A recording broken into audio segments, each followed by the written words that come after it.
Genesis chapter 47 verse 20.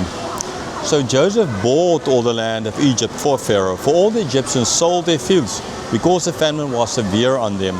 The land became Pharaoh's. Okay, so the people themselves, they came to Joseph, said, we don't have any money left, all we have is ourselves and our land.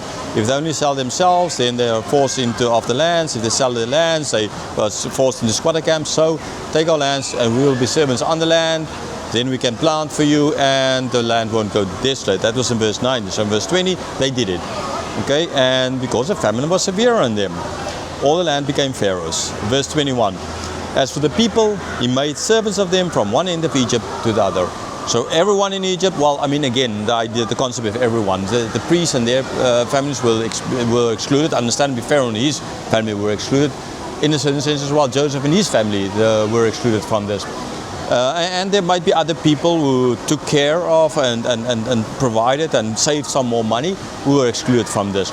But the vast majority, ultimately, of the people, they were then enslaved. They, not enslaved, they became servants to Pharaoh. From the one end to the other end, so the whole, all of the people then became servants. So they stayed on the land, they were servants, working for, and Joseph providing. Verse 22, only the land of the priests he did not buy, for the priests had a fixed allowance from Pharaoh and lived on the allowance that Pharaoh gave them. Therefore they did not sell their land. So it's not a question that of the priests now forced into, or that the priestly class had a way out of this because they were priests, and therefore no, it is because they got the salary for the work they did. They did a specific work, agree with it or not agree with it, but they did a specific work, and for that they got paid by Pharaoh. So they still had an income. They were not like the Levites later on, right? Remember, this is as well, the Levites were like this. They did not have their own land, or they kind of had some land to farm, but in general, around the cities, but in general, their money came from what the people brought in, right? Like we say, pastors, missionaries, whatever, people doing spiritual work today, okay? And so they did that kind of a job. They got paid by Pharaoh, so they had money to buy food. So their land that they had no need to sell the land, unlike the other people who had no income. Because they're agrarian society. It's not a question of like today where people might not have income, but they have family members living in Malaysia or in Thailand or whatever, sending money back home to Myanmar, and there's lots of countries like that in the world, Armenia and lots of other African countries like this, where people do it, Laos, Vietnam, lots of, even Thai people working in other countries and then sending money back here, right? So that their family members can go to places like this. Yeah, so those kinds, so it was that kind of system that they could, the banks, they could send money back, and therefore people know they had nothing like that. They were farmers, the farming can't be done now, so they had no income, so they had to sell. The priests, different situation. Verse 23, then Joseph said to the people, behold, I have this day bought you and your land for Pharaoh. Now here is seed for you, and you shall sow the land. Okay, so just here is a basic saying. Okay, so I bought you. I mean, remember that was part of the discussions they had. So you buy our land, we are willing. You buy all of this. It's either that or we die. And yeah, people might think, but the food that they're selling them is actually the food that they produce. That food they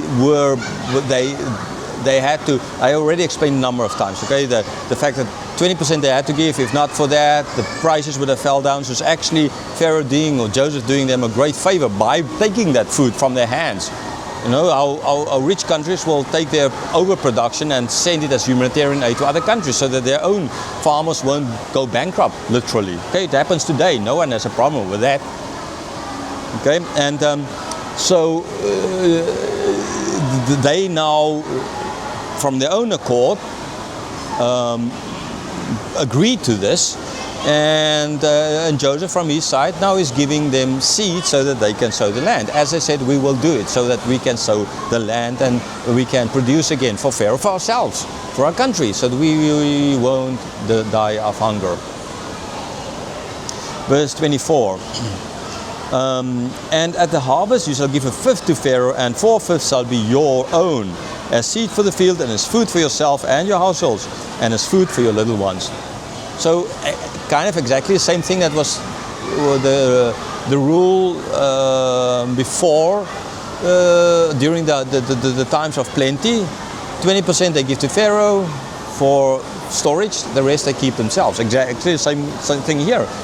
So he asked for 20%, 20% cut, kind of, which is compared to what lots of countries do for people that sometimes the taxes is way above 20%. I know, like value-added tax in countries 17%.